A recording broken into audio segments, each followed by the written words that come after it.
ಓಂ ನಮಃ ಶಿವಾಯ. ನಮ್ಮ ಚಾನೆಲ್ ವಿಡಿಯೋಗಳ ಹೆಚ್ಚಿನ ಮಾಹಿತಿಗಾಗಿ ಸಬ್ಸ್ಕ್ರೈಬ್ ಬಟನ್ಗೆ ಕ್ಲಿಕ್ ಮಾಡಿ ನಮ್ಮ ಚಾನೆಲ್ಗೆ ಸಬ್ಸ್ಕ್ರೈಬ್ ಮಾಡಿ. ಈ ವಿಡಿಯೋ ಇಷ್ಟವಾದಲ್ಲಿ ಲೈಕ್ ಮಾಡಿ, ಶೇರ್ ಮಾಡಿ ಹಾಗೂ ಕಮೆಂಟ್ ಮಾಡಿ. ವಾಣಿ ಡೇಟು 6/3/2036 ಪ್ರಾತಃ ಮುರಳಿ. ಓಂ ಶಾಂತಿ. ಬಾಪ್ ದಾದಾ ಮಧುಬನ ಮಧುರ ಮಕ್ಕಳೇ, ಸತ್ಯವಾದ ರಕ್ಷಣಾ ಸೈನಿಕರಾಗಿ ಎಲ್ಲರನ್ನೂ ಈ ಪಾಪದ ಪ್ರಪಂಚದಿಂದ ಪುಣ್ಯದ ಪ್ರಪಂಚಕ್ಕೆ ಕರೆದುಕೊಂಡು ಹೋಗಬೇಕಾಗಿದೆ. ಎಲ್ಲರ ಮುಳುಗಿರುವ ದೋಣಿಯನ್ನು ಪಾರು ಮಾಡಬೇಕಾಗಿದೆ.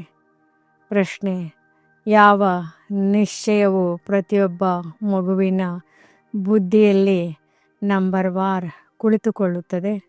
ಉತ್ತರ: ಪತಿತ ಪಾವನ ನಮ್ಮ ಅತಿ ಪ್ರಿಯ ತಂದೆಯು ನಮಗೆ ಸ್ವರ್ಗದ ಆಸ್ತಿಯನ್ನು ಕೊಡುತ್ತಿದ್ದಾರೆ.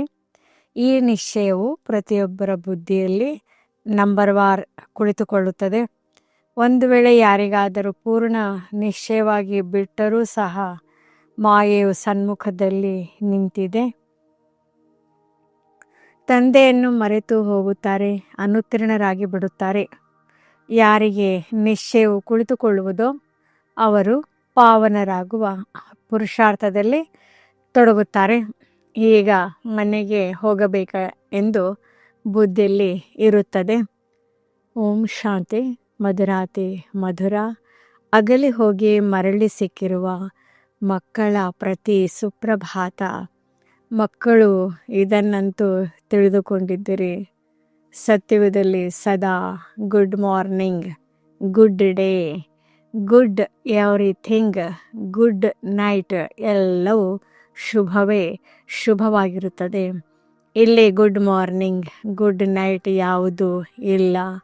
ಎಲ್ಲದಕ್ಕಿಂತ ಅಶುಭವಾಗಿದೆ ರಾತ್ರಿ. ಅಂದಮೇಲೆ ಎಲ್ಲದಕ್ಕಿಂತ ಒಳ್ಳೆಯದು ಯಾವುದು? ಮುಂಜಾನೆ. ಇದಕ್ಕೆ ಅಮೃತ ವೇಳೆ ಎಂದು ಹೇಳಲಾಗುತ್ತದೆ. ನಿಮ್ಮದು ಪ್ರತಿ ಸಮಯ ಶುಭವೇ ಶುಭವಾಗಿದೆ.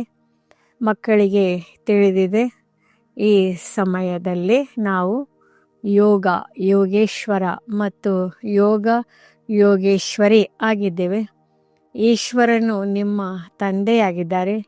ಅವರೇ ಬಂದು ಯೋಗವನ್ನು ಕಲಿಸುತ್ತಾರೆ. ಅರ್ಥಾತ್ ಒಬ್ಬ ಈಶ್ವರನೊಂದಿಗೆ ನೀವು ಮಕ್ಕಳ ಯೋಗವಿದೆ. ನೀವು ಮಕ್ಕಳಿಗೆ ಯೋಗೇಶ್ವರನ ನಂತರ ಜ್ಞಾನೇಶ್ವರನ ಬಗ್ಗೆ ಅರ್ಥವಾಗಿದೆ. ಯೋಗ ಹಿಡಿಸಿತೆಂದರೆ ಮತ್ತೆ ತಂದೆಯು ನಿಮಗೆ ಇಡೀ ಚಕ್ರದ ಜ್ಞಾನವನ್ನು ತಿಳಿಸುತ್ತಾರೆ. ಇದರಿಂದ ನೀವು ಸಹ ಜ್ಞಾನೇಶ್ವರಿ ಆಗುತ್ತೀರಿ. ಈಶ್ವರ ತಂದೆಯು ಬಂದು ಮಕ್ಕಳಿಗೆ ಜ್ಞಾನ ಮತ್ತು ಯೋಗವನ್ನು ಕಲಿಸುತ್ತಾರೆ. ಯಾವ ಈಶ್ವರ? ನಿರಾಕಾರ ತಂದೆ. ಈಗ ಬುದ್ಧಿಗೆ ಕೆಲಸ ಕೊಡಿ. ಗುರುಗಳದು ಅನೇಕ ಮತಗಳಿವೆ. ಕೆಲವರು ಕೃಷ್ಣನೊಂದಿಗೆ ಯೋಗವನ್ನು ನೀಡಿ ಎಂದು ಹೇಳಿ ಅವರ ಚಿತ್ರವನ್ನು ಕೊಡುತ್ತಾರೆ. ಕೆಲವರು ಸಾಯಿಬಾಬಾ, ಕೆಲವರು ಮಹರ್ಷಿ ಬಾಬಾ, ಇನ್ನು ಕೆಲವರು ಮುಸಲ್ಮಾನರ ಮತ್ತು ಕೆಲವರು ಪಾರಸಿಗಳ, ಹೀಗೆ ಎಲ್ಲರನ್ನು ಬಾಬಾ ಬಾಬಾ ಎಂದು ಹೇಳುತ್ತಿರುತ್ತಾರೆ. ಎಲ್ಲರೂ ಭಗವಂತರೇ ಎಂದು ತಿಳಿದುಕೊಳ್ಳುತ್ತಾರೆ ಮತ್ತು ಎಲ್ಲರೂ ಭಗವಂತ ಎಂದು ಹೇಳುತ್ತಾರೆ. ಈಗ ನಿಮಗೆ ತಿಳಿದಿದೆ, ಮನುಷ್ಯರ ಭಗವಂತನಾಗಲು ಸಾಧ್ಯವಿಲ್ಲ. ವಾಸ್ತವದಲ್ಲಿ ಈ ಲಕ್ಷ್ಮೀನಾರಾಯಣರಿಗೂ ಸಹ ಭಗವಾನ್ ಭಗವತಿ ಎಂದು ಹೇಳಲು ಸಾಧ್ಯವಿಲ್ಲ.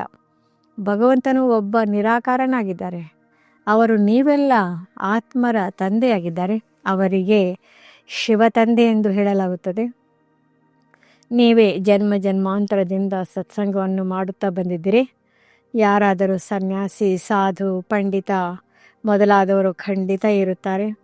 ಇವರು ನಮ್ಮ ಗುರುವಾಗಿದ್ದಾರೆ, ನಮಗೆ ಕಥೆಯನ್ನು ಹೇಳುತ್ತಿದ್ದಾರೆಂದು ಮನುಷ್ಯರು ತಿಳಿದುಕೊಳ್ಳುತ್ತಾರೆ. ಸತ್ಯುಗದಲ್ಲಿ ಕಥೆ ಇತ್ಯಾದಿಗಳೇನೂ ಇರುವುದಿಲ್ಲ. ತಂದೆ ತಿಳಿಸುತ್ತಾರೆ, ಕೇವಲ ಭಗವಂತ ಅಥವಾ ಈಶ್ವರನೆಂದು ಹೇಳಿದಾಗ ಆ ರಸವು ಬರುವುದಿಲ್ಲ. ಅವರು ತಂದೆಯಾಗಿದ್ದಾರೆ. ಆದ್ದರಿಂದ ಬಾಬಾ ಎಂದು ಹೇಳಿದಾಗ ಸಂಬಂಧವು ಸ್ನೇಹಪೂರ್ಣವಾಗಿ ಬಿಡುತ್ತದೆ. ನೀವು ತಿಳಿದುಕೊಂಡಿದ್ರಿ ನಾವು ಮಮ್ಮ ಬಾಬಾರವರ ಮಕ್ಕಳಾಗಿದ್ದೇವೆ, ಅವರಿಂದ ನಮಗೆ ಸ್ವರ್ಗದ ಸುಖ ಸಿಗುತ್ತದೆ. ನಾವು ಈ ಸತ್ಸಂಗದಿಂದ ಮನುಷ್ಯನಿಂದ ದೇವತೆ, ನರಕವಾಸಿಗಳಿಂದ ಸ್ವರ್ಗವಾಸಿಗಳೆಂದು ತಿಳಿಯುವಂತಹ ಇಂತಹ ಸತ್ಸಂಗವು ಬೇರೆ ಯಾವುದು ಇರಲು ಸಾಧ್ಯವಿಲ್ಲ. ಈಗ ನಿಮ್ಮದು ಸತ್ಯ ತಂದೆಯ ಜೊತೆ ಸಂಘವಿದೆ, ಮತ್ತೆಲ್ಲರದು ಅಸತ್ಯವಂತರ ಜೊತೆ ಸಂಘವೆಂದು ಹೇಳಲಾಗುತ್ತದೆ. ಸತ್ಸಂಗವು ಮೇಲೆತ್ತುವುದು, ಕೆಟ್ಟ ಸಂಘವು ಬೀಳಿಸುವುದೆಂದು ಗಾಯನವಿದೆ. ಆದ್ದರಿಂದ ತಂದೆ ತಿಳಿಸುತ್ತಾರೆ, ಆತ್ಮಾಭಿಮಾನಿಯಾಗಿರಿ, ನಾನು ನೀವು ಮಕ್ಕಳ ಅರ್ಥಾತ್ ಆತ್ಮರಿಗೇ ಕಲಿಸುತ್ತೇನೆ. ಈ ಆತ್ಮಿಕ ಜ್ಞಾನವನ್ನು ಆತ್ಮಗಳ ಪ್ರತಿ ಪರಮಾತ್ಮನೇ ಬಂದು ತಿಳಿಸುತ್ತಾರೆ. ಉಳಿದವರೆಲ್ಲರೂ ಭಕ್ತಿ ಮಾರ್ಗವಾಗಿದೆ, ಅದು ಜ್ಞಾನ ಮಾರ್ಗವಲ್ಲ. ತಂದೆಯು ತಿಳಿಸುತ್ತಾರೆ, ನಾನು ಎಲ್ಲ ವೇದ ಶಾಸ್ತ್ರಗಳನ್ನು, ಸೃಷ್ಟಿ ಆದಿ ಮಧ್ಯ ಅಂತ್ಯವನ್ನು ಅರಿತುಕೊಂಡಿದ್ದೇನೆ. ನಾನು ಅಥಾರಿಟಿಯಾಗಿದ್ದೇನೆ. ಈ ಮನುಷ್ಯರು ಭಕ್ತಿ ಮಾರ್ಗದ ಅಥಾರಿಟಿಯಾಗಿದ್ದಾರೆ. ಅನೇಕ ಶಾಸ್ತ್ರ ಮೊದಲಾದವುಗಳನ್ನು ಓದುತ್ತಾರೆ, ಆದ್ದರಿಂದ ಅವರಿಗೆ ಶಾಸ್ತ್ರಗಳ ಅಥಾರಿಟಿ ಎಂದು ಹೇಳುತ್ತಾರೆ. ನಿಮಗೆ ತಂದೆಯು ಬಂದು ಸತ್ಯವನ್ನು ತಿಳಿಸುತ್ತಾರೆ. ನೀವೀಗ ತಿಳಿದುಕೊಂಡಿದ್ದರೆ ಸತ್ಯ ಸಂಘವು ಮೇಲೆತ್ತುವುದು, ಕೆಟ್ಟ ಸಂಘವು ಮುಳುಗಿಸುವುದು. ಈಗ ತಂದೆಯು ನೀವು ಮಕ್ಕಳ ಮೂಲಕ ಭಾರತವನ್ನು ರಕ್ಷಣೆ ಮಾಡುತ್ತಿದ್ದಾರೆ. ನೀವು ಆತ್ಮಿಕ ರಕ್ಷಣಾ ಸೈನಿಕರಾಗಿದ್ದೀರಿ. ತಂದೆಯು ತಿಳಿಸುತ್ತಾರೆ, ಯಾವ ಭಾರತವು ಸ್ವರ್ಗವಾಗಿತ್ತೋ ಅದು ಈಗ ನರಕವಾಗಿದೆ, ಅರ್ಥಾತ್ ಮುಳುಗಿದೆ. ಅಂದರೆ ಅದೇನು ಸ್ಥೂಲವಾಗಿ ಸಾಗರದ ಕೆಳಗಡೆ ಇಲ್ಲ. ನೀವು ಸತೋ ಪ್ರಧಾನರಿಂದ ತಮೋ ಪ್ರಧಾನರಾಗಿದ್ದೀರಿ. ಸತ್ಯ ತ್ರೇತಾಯುಗವು ಸತೋ ಪ್ರಧಾನವಾಗಿದೆ. ಇದು ದೊಡ್ಡ ಹಡಗು ಅಂದರೆ ಸ್ಟೀಮರ್ ಆಗಿದೆ. ನೀವೀಗ ಹಡಗಿನಲ್ಲಿ ಕುಳಿತಿದ್ದೀರಿ. ಇದು ಪಾಪದ ನಗರವಾಗಿದೆ, ಏಕೆಂದರೆ ಇಲ್ಲಿ ಎಲ್ಲರೂ ಪಾಪಾತ್ಮರಿದ್ದಾರೆ. ವಾಸ್ತವದಲ್ಲಿ ಗುರು ಒಬ್ಬರೇ ಆಗಿದ್ದಾರೆ, ಅವರನ್ನು ಯಾರೂ ತಿಳಿದುಕೊಂಡಿಲ್ಲ. ಯಾವಾಗಲೂ ಓ ಗಾಡ್ ಫಾದರ್ ಎಂದು ಹೇಳುತ್ತಾರೆ. ಗಾಡ್ ಫಾದರ್ ಕಮ್ ಪ್ರಿಸ್ಪಟರ್ ಹೇಳುವುದಿಲ್ಲ, ಕೇವಲ ಫಾದರ್ ಎಂದು ಹೇಳುತ್ತಾರೆ. ಅವರು ಪತಿತ ಪಾವನನಾಗಿದ್ದಾರೆ. ಅಂದಮೇಲೆ ಗುರುವು ಆದರೂ ಸರ್ವರ ಪತಿತ ಪಾವನ ಸದ್ಗತಿ ದಾತನೂ ಒಬ್ಬರೇ ಆಗಿದ್ದಾರೆ. ಈ ಪತಿತ ಪ್ರಪಂಚದಲ್ಲಿ ಯಾವುದೇ ಮನುಷ್ಯರು ಸದ್ಗತಿ ದಾತ ಅಥವಾ ಪತಿತ ಪಾವನರಾಗಲು ಸಾಧ್ಯವಿಲ್ಲ. ತಂದೆ ತಿಳಿಸುತ್ತಾರೆ, ಇಲ್ಲಿ ಎಷ್ಟೊಂದು ಕಲುಷಿತ ಭ್ರಷ್ಟಾಚಾರವಿದೆ. ನಾನೀಗ ಕನ್ಯೆಯರು, ಮಾತೆಯರ ಮೂಲಕ ಎಲ್ಲರ ಉದ್ಧಾರ ಮಾಡಬೇಕಾಗಿದೆ. ನೀವೆಲ್ಲ ಬ್ರಹ್ಮಕುಮಾರ ಕುಮಾರಿಯರು, ಸಹೋದರ ಸಹೋದರಿಯರಾದಿರಿ. ಇಲ್ಲವೆಂದರೆ ತಾತನ ಆಸ್ತಿಯು ಹೇಗೆ ಸಿಗುವುದು? ತಾತನಿಂದ 21 ಜನ್ಮಗಳ ಅರ್ಥಾತ್ ಸ್ವರ್ಗದ ರಾಜಧಾನಿಯ ಆಸ್ತಿಯು ಸಿಗುತ್ತದೆ. ಎಷ್ಟು ದೊಡ್ಡ ಸಂಪಾದನೆಯಾಗಿದೆ. ಇದು ಸತ್ಯ ತಂದೆಯ ಮೂಲಕ ಸತ್ಯ ಸಂಪಾದನೆಯಾಗಿದೆ. ತಂದೆಯೂ ಆಗಿದ್ದಾರೆ, ಶಿಕ್ಷಕ ಸದ್ಗುರುವೂ ಆಗಿದ್ದಾರೆ, ಪ್ರತ್ಯಕ್ಷದಲ್ಲಿ ಮಾಡಿ ತೋರಿಸುವವರಾಗಿದ್ದಾರೆ. ಗುರುವು ಮರಣ ಹೊಂದಿದರೆ ಶಿಷ್ಯನಿಗೆ ಅವರ ಸಿಂಹಾಸನ ಸಿಗುವುದು ಎಂದಲ್ಲ. ಅವರಂತೂ ದೈಹಿಕ ಗುರುಗಳಾದರು. ಇವರು ಆತ್ಮಿಕ ಗುರುವಾಗಿದ್ದಾರೆ. ಈ ಮಾತನ್ನು ಬಹಳ ಚೆನ್ನಾಗಿ ತಿಳಿದುಕೊಳ್ಳಬೇಕಾಗಿದೆ. ಇವು ಹೊಸ ಮಾತುಗಳಾಗಿವೆ. ನೀವು ತಿಳಿದುಕೊಂಡಿದ್ದರೆ ನಮಗೆ ಯಾವುದೇ ಮನುಷ್ಯರು ಓದಿಸುವುದಿಲ್ಲ. ನಮಗೆ ಶಿವತಂದೆ ಜ್ಞಾನಸಾಗರ ಪತಿತ ಪಾವನನು ಈ ಶರೀರದ ಮೂಲಕ ಓದಿಸುತ್ತಾರೆ. ನಿಮ್ಮ ಬುದ್ಧಿಯು ಶಿವತಂದೆಯ ಕಡೆ ಇದೆ. ಈ ಸತ್ಸಂಗಗಳಲ್ಲಿ ಬುದ್ಧಿಯು ಮನುಷ್ಯರ ಕಡೆ ಹೋಗುತ್ತದೆ. ಅದೆಲ್ಲವೂ ಭಕ್ತಿ ಮಾರ್ಗವಾಗಿದೆ. ನೀವು ಮಾತಾ ಪಿತಾ ನಾನು ನಿಮ್ಮ ಬಾಲಕನೆಂದು ನೀವು ಹಾಡುತ್ತೀರಿ. ಇಲ್ಲಂತೂ ಒಬ್ಬರೇ ತಂದೆಯಲ್ಲವೇ? ಆದರೆ ತಂದೆಯು ತಿಳಿಸುತ್ತಾರೆ, ನಾನು ಬಂದು ನಿಮ್ಮನ್ನು ಹೇಗೆ ನನ್ನವರನ್ನಾಗಿ ಮಾಡಿಕೊಳ್ಳಲಿ? ನಾನು ನಿಮ್ಮ ಪಿತನಾಗಿದ್ದೇನೆ. ಆದ್ದರಿಂದ ಇವರ ತನುವಿನ ಆಧಾರ ತೆಗೆದುಕೊಳ್ಳುತ್ತೇನೆ. ಅಂದಾಗ ಇವರು ಅಂದರೆ ಬ್ರಹ್ಮ ನನ್ನ ಸ್ತ್ರೀಯೂ ಆಗಿದ್ದಾರೆ ಮತ್ತು ಮಗನೂ ಆಗಿದ್ದಾರೆ. ಇವರ ಮೂಲಕ ಶಿವ ತಂದೆಯು ಮಕ್ಕಳನ್ನು ದತ್ತು ಮಾಡಿಕೊಳ್ಳುವ ಕಾರಣ ಇವರು ದೊಡ್ಡ ತಾಯಿಯೂ ಆದರು. ಇವರಿಗೆ ಯಾರೂ ತಾಯಿಯಲ್ಲ. ಸರಸ್ವತಿಗೆ ಜಗದಂಬೆ ಎಂದು ಹೇಳಲಾಗುತ್ತದೆ. ನಿಮ್ಮ ಪಾಲನೆಗಾಗಿ ಅವರನ್ನು ನಿಗದಿಪಡಿಸಿದ್ದಾರೆ. ಸರಸ್ವತಿಯು ಜ್ಞಾನೇಶ್ವರಿಯಾಗಿದ್ದಾರೆ. ಇವರು ಚಿಕ್ಕ ತಾಯಿಯಾಗಿದ್ದಾರೆ. ಇವು ಬಹಳ ಗುಹ್ಯ ಮಾತುಗಳಾಗಿವೆ. ನೀವೀಗ ಈ ಗುಹ್ಯ ವಿದ್ಯೆಯನ್ನು ಓದುತ್ತಿದ್ದರೆ ನೀವು ಗೌರವಪೂರ್ಣವಾಗಿ ತೇರ್ಗಡೆ ಆಗಬೇಕಾಗಿದೆ. ಈ ಲಕ್ಷ್ಮೀ ನಾರಾಯಣರು ಗೌರವಪೂರ್ಣವಾಗಿ ತೇರ್ಗಡೆಯಾಗಿದ್ದಾರೆ. ಅವರಿಗೆ ಎಲ್ಲರಿಗಿಂತ ದೊಡ್ಡ ಸ್ಕಾಲರ್ಶಿಪ್ ಸಿಕ್ಕಿದೆ. ಯಾವುದೇ ಶಿಕ್ಷೆಯನ್ನು ಅನುಭವಿಸಬೇಕಾಗಲಿಲ್ಲ. ತಂದೆಯು ತಿಳಿಸುತ್ತಾರೆ, ಮಕ್ಕಳೇ, ಎಷ್ಟು ಸಾಧ್ಯವೋ ಅಷ್ಟು ನೆನಪು ಮಾಡಿ. ಇದಕ್ಕೆ ಭಾರತದ ಪ್ರಾಚೀನ ಯೋಗವೆಂದು ಹೇಳಲಾಗುತ್ತದೆ. ತಂದೆಯು ತಿಳಿಸುತ್ತಾರೆ, ನಿಮಗೆ ಎಲ್ಲ ವೇದಶಾಸ್ತ್ರಗಳ ಸಾರವನ್ನು ತಿಳಿಸುತ್ತೇನೆ. ನಾನು ನಿಮಗೆ ರಾಜಯೋಗವನ್ನು ಕಲಿಸಿದೆನು. ಅದರಿಂದ ನೀವು ಪ್ರಾರಬ್ಧವನ್ನು ಪಡೆದಿರಿ. ನಂತರ ಜ್ಞಾನವು ಸಮಾಪ್ತಿ ಆಯಿತು. ಅಂದಮೇಲೆ ಇದು ಪರಂಪರೆಯಿಂದ ನಡೆದು ಬರಲು ಹೇಗೆ ಸಾಧ್ಯ? ಸತ್ಯುಗದಲ್ಲಿ ಯಾವುದೇ ಶಾಸ್ತ್ರಗಳು ಇರುವುದಿಲ್ಲ. ಅನ್ಯ ಧರ್ಮದವರಾದ ಇಸ್ಲಾಮಿಗಳು, ಬೌದ್ಧಿ ಮೊದಲಾದವರ ಜ್ಞಾನವು ಪ್ರಾಯಲೋಪವಾಗುವುದಿಲ್ಲ. ಅವರದು ಪರಂಪರೆ ನಡೆಯುತ್ತದೆ. ಎಲ್ಲರಿಗೂ ತಿಳಿದಿದೆ.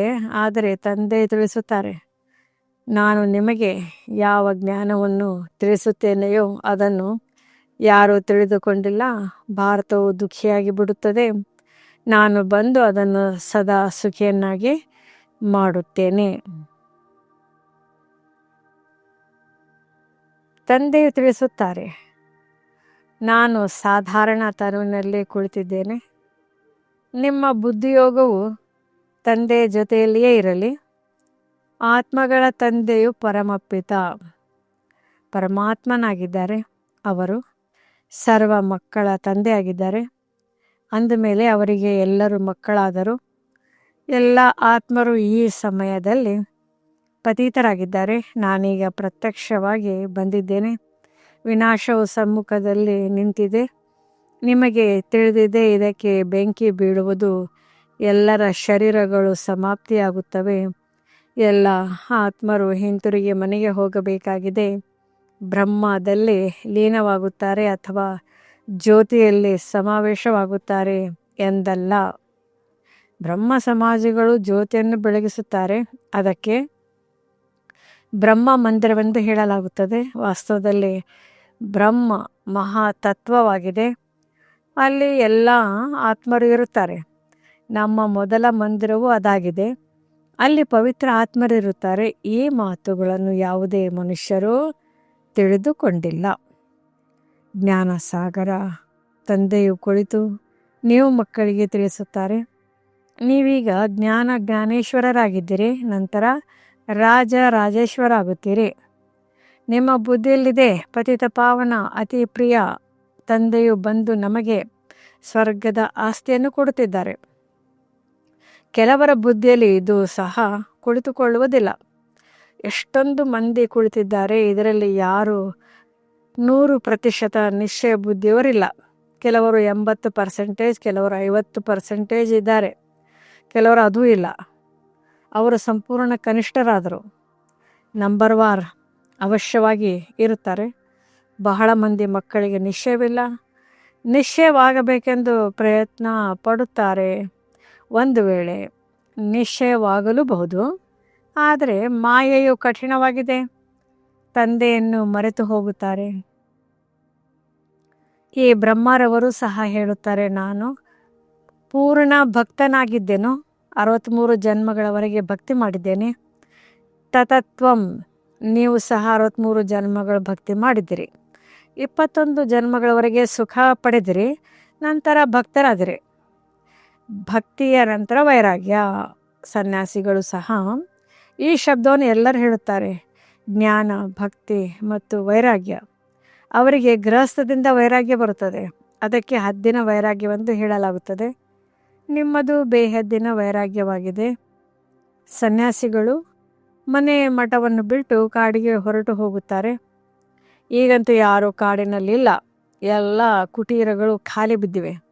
ಏಕೆಂದರೆ ಮೊದಲು ಸತೋ ಪ್ರಧಾನರಾಗಿದ್ದರು, ಅವರು ಈಗ ತಮೋ ಪ್ರಧಾನರಾಗಿ ಬಿಟ್ಟಿದ್ದಾರೆ. ಈಗ ಅವರಲ್ಲಿ ಯಾವುದೇ ಬಲವಿಲ್ಲ. ಲಕ್ಷ್ಮೀನಾರಾಯಣರ ರಾಜಧಾನಿಯಲ್ಲಿ ಯಾವ ಬಲವಿತ್ತೋ ಅದು ಪುನರ್ಜನ್ಮವನ್ನು ತೆಗೆದುಕೊಳ್ಳುತ್ತಾ ಈಗ ನೋಡಿ ಎಲ್ಲಿ ಬಂದು ತಲುಪಿದ್ದಾರೆ. ಏನೂ ಶಕ್ತಿ ಇಲ್ಲ. ಇಲ್ಲೇ ಸರ್ಕಾರವು ಸಹ ಹೇಳುತ್ತದೆ, ನಾವು ಧರ್ಮವನ್ನು ನಂಬುವುದಿಲ್ಲ. ಧರ್ಮದಲ್ಲಿಯೇ ಬಹಳ ನಷ್ಟವಿದೆ. ಹೊಡೆದಾಡುತ್ತಾ ಜಗಳವಾಡುತ್ತಿರುತ್ತಾರೆ. ಮತ್ತು ಎಲ್ಲ ಧರ್ಮದವರು ಸೇರಿ ಒಂದಾಗಲಿ ಎಂದು ಸಮ್ಮೇಳನಗಳನ್ನು ಮಾಡುತ್ತಿರುತ್ತಾರೆ. ಆದರೆ ನೀವು ಕೇಳಿರಿ, ಎಲ್ಲರೂ ಸೇರಿ ಒಂದಾಗಲು ಹೇಗೆ ಸಾಧ್ಯ? ಈಗಂತೂ ಎಲ್ಲರೂ ಹಿಂತಿರುಗಿ ಹೋಗೋರಿದ್ದಾರೆ. ತಂದೆಯು ಬಂದಿದ್ದಾರೆ. ಈ ಪ್ರಪಂಚವು ಈಗ ಸ್ಮಶಾನವಾಗಲಿದೆ. ಬಾಕಿ ಇದಂತೂ ವಿಭಿನ್ನ ವೃಕ್ಷವಾಗಿದೆ. ಅಂದಮೇಲೆ ಇದು ಹೇಗೆ ಒಂದಾಗುವುದು ಎಂಬುದನ್ನೇನು ತಿಳಿದುಕೊಂಡಿಲ್ಲ. ಭಾರತದಲ್ಲಿ ಒಂದು ಧರ್ಮವಿತ್ತು. ಅವರಿಗೆ ಅದ್ವೈತ ಮತದ ದೇವತೆಗಳೆಂದು ಹೇಳಲಾಗುತ್ತಿತ್ತು. ದ್ವೈತ ಎಂದರೆ ದೈತ್ಯರು. ತಂದೆಯು ಹೇಳುತ್ತಾರೆ, ನಿಮ್ಮ ಈ ಧರ್ಮವೇ ಬಹಳ ಸುಖ ಕೊಡುವಂಥದ್ದಾಗಿದೆ. ನೀವು ತಿಳಿದುಕೊಂಡಿದ್ದರೆ ಪುನರ್ಜನ್ಮವನ್ನು ತೆಗೆದುಕೊಂಡು ನಾವು ಪುನಃ 84 ಜನ್ಮಗಳನ್ನು ಭೋಗಿಸಬೇಕಾಗಿದೆ. ಈ ನಿಶ್ಚಯವಿರಲಿ. ನಾವೇ 84 ಜನ್ಮಗಳನ್ನು ತೆಗೆದುಕೊಂಡಿದ್ದೇವೆ. ನಾವೇ ಹೋಗಬೇಕಾಗಿದೆ, ಮತ್ತೆ ಬರಬೇಕಾಗಿದೆ. ತಂದೆಯು ಭಾರತವಾಸಿಗಳಿಗೆ ತಿಳಿಸುತ್ತಾರೆ, ನೀವು 84 ಜನ್ಮಗಳನ್ನು ಪೂರ್ಣ ಮಾಡಿದಿರಿ. ಈಗ ನಿಮ್ಮದು ಇದು ಬಹಳ ಜನ್ಮಗಳ ಅಂತಿಮ ಜನ್ಮವಾಗಿದೆ. ಕೇವಲ ಒಬ್ಬರಿಗೆ ಹೇಳುತ್ತಿಲ್ಲ, ಪಾಂಡವ ಸೈನ್ಯಕ್ಕೆ ತಿಳಿಸುತ್ತಾರೆ, ನೀವು ಪಂಡರಾಗಿದ್ದೀರಿ. ನೀವು ಆತ್ಮಿಕ ಯಾತ್ರೆಯನ್ನು ಕಲಿಸುತ್ತೀರಿ. ಆದ್ದರಿಂದ ಪಾಂಡವ ಸೇನೆ ಎಂದು ಹೇಳಲಾಗುತ್ತದೆ. ಈಗ ರಾಜ್ಯವು ಕೌರವರಿಗೂ ಇಲ್ಲ, ಪಾಂಡವರಿಗೂ ಇಲ್ಲ. ಅವರು ಪ್ರಜೆಗಳು, ನೀವು ಪ್ರಜೆಗಳಾಗಿದ್ದೀರಿ. ಕೌರವ ಪಾಂಡವರು ಸಹೋದರರಾಗಿದ್ದಾರೆ. ಪಾಂಡವರ ಕಡೆ ಪರಮಾತ್ಮನಿದ್ದಾರೆಂದು ಹೇಳುತ್ತಾರೆ. ತಂದೆ ಬಂದು ಮಾಯೆಯ ಮೇಲೆ ಜಯ ಗಳಿಸುವುದನ್ನು ಕಲಿಸುತ್ತಾರೆ. ನೀವು ಆದಿ ಸನಾತನ ದೇವತಾ ಧರ್ಮದವರು ಅಹಿಂಸಕರಾಗಿದ್ದೀರಿ. ಅಹಿಂಸಾ ಪರಮೋ ಧರ್ಮ. ಮುಖ್ಯ ಮಾತೇನೆಂದರೆ ಕಾಮ ಕಟಾರಿಯನ್ನು ನಡೆಸಬಾರದು. ಭಾರತವಾಸಿಗಳು ತಿಳಿಯುತ್ತಾರೆ, ಗೋವಿನ ಹತ್ಯೆ ಮಾಡಬಾರದು. ಇದೇ ಅಹಿಂಸೆಯಾಗಿದೆ ಎಂದು. ಆದರೆ ತಂದೆ ತಿಳಿಸುತ್ತಾರೆ, ಕಾಮ ಕಟಾರಿಯನ್ನು ನಡೆಸಬೇಡಿ. ಇದಕ್ಕೆ ಅತಿ ದೊಡ್ಡ ಹಿಂಸೆ ಎಂದು ಹೇಳಲಾಗುತ್ತದೆ. ಸತ್ಯದಲ್ಲಿ ಕಾಮ ಕಟಾರಿಯಾಗಲಿ ಜಗಳ ಕಲಹಗಳಾಗಲಿ ನಡೆಯುವುದಿಲ್ಲ. ಇಲ್ಲಂತೂ ಎರಡೂ ಇದೆ. ಕಾಮ ಕಟಾರಿಯೇ ಆದಿ ಮಧ್ಯ ಅಂತ್ಯ. ದುಃಖ ಕೊಡುತ್ತದೆ. ನೀವು ಏಣಿಯನ್ನು ಇಳಿಯುತ್ತೀರಿ. ನೀವು ಭಾರತವಾಸಿಗಳೇ 84 ಜನ್ಮಗಳನ್ನು ತೆಗೆದುಕೊಂಡಿದ್ದೀರಿ. ಈ ಲಕ್ಷ್ಮೀನಾರಾಯಣರ ರಾಜ್ಯವಿತ್ತು. ನಂತರ ಪುನರ್ಜನ್ಮವನ್ನು ತೆಗೆದುಕೊಳ್ಳುತ್ತೀರಿ. ಒಂದೊಂದು ಜನ್ಮವು ಒಂದೊಂದು ಮೆಟ್ಟಲು ಆಗಿದೆ. ಇಲ್ಲಿಂದ ನೀವು ಒಮ್ಮೆಲೆ ಮೇಲೆ ಜಿಗಿಯುತ್ತೀರಿ. ಮೆಟ್ಟಲುಗಳನ್ನು ಇಳಿಯುವುದರಲ್ಲಿ ನಿಮಗೆ 5000 ವರ್ಷಗಳು ಹಿಡಿಸುತ್ತವೆ. ಮತ್ತು ಇಲ್ಲಿಂದ ಸೆಕೆಂಡಿನಲ್ಲಿ ಮೇಲೆ ಇರುತ್ತೀರಿ. ಸೆಕೆಂಡಿನಲ್ಲಿ ಜೀವನ್ಮುಕ್ತಿಯನ್ನು ಯಾರು ಕೊಡುವರು? ತಂದೆ. ಈಗ ಎಲ್ಲರೂ ಒಮ್ಮೆಲೆ ನೆಲ ತಲುಪಿದ್ದಾರೆ. ಈಗ ತಂದೆಯು ತಿಳಿಸುತ್ತಾರೆ, ಕೇವಲ ನನ್ನನ್ನು ನೆನಪು ಮಾಡಿ ಇದನ್ನು ಬುದ್ಧಿಯಲ್ಲಿ ನೆನಪಿಟ್ಟುಕೊಳ್ಳಿ. ಈಗ ನಾಟಕವು ಪೂರ್ಣವಾಯಿತು. ನಾವು ಹಿಂತಿರುಗಿ ಮನೆಗೆ ಹೋಗಬೇಕಾಗಿದೆ. ನಾವು ನಮ್ಮ ಮನೆಯನ್ನು ಮತ್ತು ತಂದೆಯನ್ನು ನೆನಪು ಮಾಡಬೇಕಾಗಿದೆ. ಮೊದಲು ತಂದೆಯನ್ನು ನೆನಪು ಮಾಡಿ. ಅವರೇ ನಿಮಗೆ ಮನೆಯ ಮಾರ್ಗವನ್ನು ತಿಳಿಸುತ್ತಾರೆ. ತಂದೆಯ ನೆನಪಿನಿಂದ ವಿಕರ್ಮಗಳು ವಿನಾಶವಾಗುತ್ತವೆ. ಬ್ರಹ್ಮತತ್ವವನ್ನು ನೆನಪು ಮಾಡುವುದರಿಂದ ಒಂದು ಪಾಪವೂ ಕಳೆಯುವುದಿಲ್ಲ. ಪತಿತ ಪಾವನನು ಪರಮಾತ್ಮನೇ ಆಗಿದ್ದಾರೆ. ಅವರು ಹೇಗೆ ಪಾವನರನ್ನಾಗಿ ಮಾಡುತ್ತಾರೆ ಎಂಬುದನ್ನು ಪ್ರಪಂಚದಲ್ಲಿ ಯಾರೂ ತಿಳಿದುಕೊಂಡಿಲ್ಲ. ತಂದೆಯು ಬಂದು ಖಂಡಿತವಾಗಿಯೂ ಸ್ವರ್ಗದ ಸ್ಥಾಪನೆ ಮಾಡಬೇಕಾಗಿದೆ. ತಂದೆಯು ಬಂದಿದ್ದಾರೆ, ಆದ್ದರಿಂದಲೇ ನೀವು ಮಕ್ಕಳು ಜಯಂತಿಯನ್ನು ಆಚರಿಸುತ್ತೀರಿ. ಯಾವಾಗ ಬಂದರೂ ಈ ತಿಥಿ ತಾರೀಖಿನೆಂದು ಬಂದರೆಂದು ಹೇಳಲು ಸಾಧ್ಯವಿಲ್ಲ. ಶಿವತಂದೆಯು ಯಾವಾಗ ಬಂದರೆಂದು ಹೇಗೆ ಹೇಳಲು ಸಾಧ್ಯ? ಬಹಳ ಸಾಕ್ಷಾತ್ಕಾರಗಳಾಗುತ್ತವೆ. ಮೊದಲು ನಾವು ಸರ್ವವ್ಯಾಪಿ ಎಂದು ತಿಳಿಯುತ್ತಿದ್ದೆವು, ಅಥವಾ ಆತ್ಮವೇ ಪರಮಾತ್ಮನೆಂದು ಹೇಳಿ ಬಿಡುತ್ತಿದ್ದೆವು. ಈಗ ಯಥಾರ್ಥವು ಅರ್ಥವಾಗಿದೆ. ತಂದೆಯು ದಿನ ಪ್ರತಿದಿನ ಗುಹ್ಯ ಮಾತುಗಳನ್ನು ತಿಳಿಸುತ್ತಾ ಇರುತ್ತಾರೆ. ನೀವು ಸಾಧಾರಣ ಮಕ್ಕಳು ಎಷ್ಟು ದೊಡ್ಡ ಜ್ಞಾನವನ್ನು ಓದುತ್ತಿದ್ದೀರಿ. ಒಳ್ಳೆಯದು. ಮಧುರಾತಿ ಮಧುರ. ಅಗಲಿ ಹೋಗಿ ಮರಳಿ ಸಿಕ್ಕಿರುವ ಮಕ್ಕಳ ಪ್ರತಿ ಮಾತಾ ಪಿತಾ ಬಾಬ್ದಾದರವರ ನೆನಪು, ಪ್ರೀತಿ ಹಾಗೂ ಸುಪ್ರಭಾತ. ಆತ್ಮಿಕ ಮಕ್ಕಳಿಗೆ ಆತ್ಮಿಕ ತಂದೆಯ ನಮಸ್ತೆ. ಧಾರಣೆಗಾಗಿ ಮುಖ್ಯ ಸಾರ. ಮೊದಲನೆಯದು, ಗೌರವಪೂರ್ಣವಾಗಿ ತೇರ್ಗಡೆಯಾಗಲು ಶಿಕ್ಷೆಗಳಿಂದ ಮುಕ್ತರಾಗುವ ಪುರುಷಾರ್ಥ ಮಾಡಬೇಕಾಗಿದೆ. ನೆನಪಿನಲ್ಲಿರುವುದರಿಂದಲೇ ಸ್ಕಾಲರ್ಶಿಪ್ ತೆಗೆದುಕೊಳ್ಳಲು ಅಧಿಕಾರಿಗಳಾಗುವಿರಿ. ಎರಡನೇದು, ಸತ್ಯ ಪಾಂಡವರಾಗಿ ಎಲ್ಲರಿಗೆ ಆತ್ಮಿಕ ಯಾತ್ರೆಯನ್ನು ಮಾಡಿಸಬೇಕಾಗಿದೆ. ಯಾವುದೇ ಪ್ರಕಾರದ ಹಿಂಸೆ ಮಾಡಬಾರದು. ವರದಾನ: ಲೈಟ್ ಹೌಸ್ನ ಸ್ಥಿತಿಯ ಮೂಲಕ ಪಾಪಕರ್ಮಗಳನ್ನು ಸಮಾಪ್ತಿ ಮಾಡುವಂತಹ ಪುಣ್ಯ ಆತ್ಮಭವ. ಎಲ್ಲಿ ಜ್ಞಾನ ಬೆಳಕಿರುತ್ತದೆಯೋ ಅಲ್ಲಿ ಯಾವುದೇ ಪಾಪ ಕರ್ಮಗಳಾಗುವುದಿಲ್ಲ. ಅಂದಾಗ ಸದಾ ಲೈಟ್ ಹೌಸ್ನ ಸ್ಥಿತಿಯಲ್ಲಿ ಇರುವುದರಿಂದ ಮಾಯೆಯು ಯಾವುದೇ ಪಾಪ ಕರ್ಮಗಳನ್ನು ಮಾಡಿಸಲು ಸಾಧ್ಯವಿಲ್ಲ. ಸದಾ ಪುಣ್ಯ ಆತ್ಮರಾಗಿ ಬಿಡಿಬಿರಿ. ಪುಣ್ಯ ಆತ್ಮನು ಸಂಕಲ್ಪದಲ್ಲಿಯೂ ಯಾವುದೇ ಪಾಪ ಕರ್ಮಗಳನ್ನು ಮಾಡಲು ಸಾಧ್ಯವಿಲ್ಲ. ಎಲ್ಲಿ ಪಾಪವಾಗುವುದು ಅಲ್ಲಿ ತಂದೆ ನೆನಪಿನಲ್ಲಿ ಇರುವುದಿಲ್ಲ. ಹಾಗಾದರೆ ದೃಢ ಸಂಕಲ್ಪವನ್ನು ಮಾಡಿರಿ. ನಾನು ಪುಣ್ಯ ಆತ್ಮನಾಗಿದ್ದೇನೆ, ಪಾಪವು ನನ್ನ ಮುಂದೆ ಬರುವುದಕ್ಕೂ ಸಾಧ್ಯವಿಲ್ಲ. ಸ್ವಪ್ನ ಅಥವಾ ಸಂಕಲ್ಪದಲ್ಲಿಯೂ ಪಾಪವು ಬರಲು ಸಾಧ್ಯವಿಲ್ಲ. ಪಾಪವು ಬರಲು ಬಿಡಬಾರದು. ಸ್ಲೋಗನ್: ಯಾರು ಪ್ರತಿಯೊಂದು ದೃಶ್ಯವನ್ನು ಸಾಕ್ಷಿಯಾಗಿದ್ದು ನೋಡುವರೋ ಅವರೇ ಸದಾ ಹರ್ಷಿತರಾಗಿರುತ್ತಾರೆ. ಅವ್ಯಕ್ತ ಸೂಚನೆ: ನಿಶ್ಚಯದ ಫೌಂಡೇಶನ್ ಅಂದರೆ ತಳಪಾಯವನ್ನು ಬಲಗೊಳಿಸಿ. ಸದಾ ನಿರ್ಭಯ ಮತ್ತು ನಿಶ್ಚಿಂತರಾಗಿರಿ. ನಿಶ್ಚಯ ಬುದ್ಧಿ ಮಕ್ಕಳು ಸದಾ ಹರ್ಷಿತ ಮತ್ತು ನಿಶ್ಚಿಂತವಾಗಿರುತ್ತಾರೆ. ಚಿಂತೆ ಖುಷಿಯನ್ನು ಸಮಾಪ್ತಿ ಮಾಡಿಬಿಡುತ್ತದೆ ಮತ್ತು ನಿಶ್ಚಿಂತವಾಗಿದ್ದರೆ ಸದಾ ಖುಷಿ ಇರುತ್ತದೆ.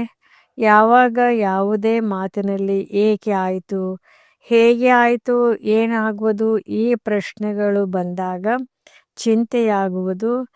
ಏನು, ಏಕೆ, ಹೇಗೆ ಇವು ಚಿಂತೆಯ ಅಲೆಗಳಾಗಿವೆ. ಕೆಲವರು ಹೇಳುತ್ತಾರೆ, ನನ್ನಿಂದಲೇ ಏಕೆ ಆಗುತ್ತದೆ, ನನ್ನ ಹಿಂದೆ ಈ ಬಂಧನ ಏಕೆ ಇದೆ, ನನ್ನ ಹಿಂದೆ ಏಕೆ ಬರುತ್ತದೆ, ನನ್ನದೇ ಲೆಕ್ಕಾಚಾರ ಕಠಿಣವಾಗಿದೆ. ಏಕೆ ಬರುವುದೆಂದರೆ ಚಿಂತೆಯ ಅಲೆ. ಯಾರು ಈ ಚಿಂತೆಗಳಿಂದ ದೂರವಿದ್ದಾರೆ, ಭಿನ್ನವಾಗಿದ್ದಾರೆ, ಅವರೇ ನಿಶ್ಚಿಂತರು. ಓಂ ಶಾಂತಿ. ಈ ಮುರಳಿ ಇಷ್ಟವಾದಲ್ಲಿ ಹೆಚ್ಚಿನ ಮುರಳಿಗಳ ಮಾಹಿತಿಗಾಗಿ ನಮ್ಮ ಚಾನಲ್ಗೆ ಸಬ್ಸ್ಕ್ರೈಬ್ ಮಾಡಿ. ತಮಗೆ ವಿಡಿಯೋ ನೋಟಿಫಿಕೇಷನ್ ಸಿಗ್ತಾ ಇರುವುದು.